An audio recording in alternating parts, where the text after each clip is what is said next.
Definitely 2003 সালে আমরা বাংলাদেশের সাব ফুটবল চ্যাম্পিয়ন হয়েছিলাম এবং আমাদের আন্ডার 20 টিম আজকে সাব চ্যাম্পিয়ন হয়ে বাংলাদেশের মাটিতে পা রেখেছেন এবং আমাদের মাননীয় প্রধানমন্ত্রী জনাব তারেক রহমান বাংলাদেশ ফুটবল টিমকে অভিনন্দন জানিয়েছেন, খেলোয়াড়দেরকে উৎসাহিত করার জন্য আমাকে এখানে পাঠিয়েছেন এবং আমরা আশা করি এই জয় আমাদেরকে অনেক দূর এগিয়ে নিয়ে যাবে এবং আমরা বিশ্বাস করি আমাদের এই খেলোয়াড়রা আগামী যে বাংলাদেশের টপ টিম, বাংলাদেশের ন্যাশনাল টিমে মূল ন্যাশনাল টিমে খেলার জন্য তারা প্রস্তুত রয়েছে এবং আশা করি এই টিমটাকে ধরে আমরা অনেক দূর এগিয়ে যেতে পারবো ইনশাল্লাহ।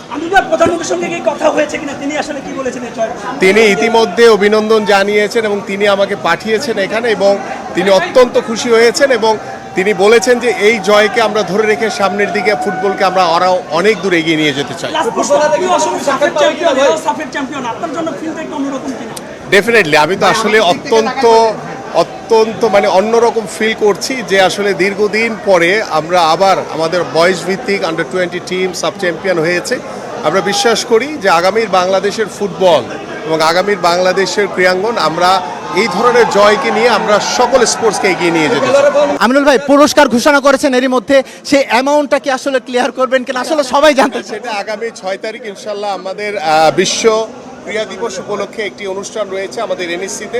ওই দিনই আমাদের এই জাতীয় বীরদেরকে আমরা ইনশাল্লাহ সংবর্ধনা এবং তাদের জন্য একটি পুরস্কার থাকবে ইনশাল্লাহ।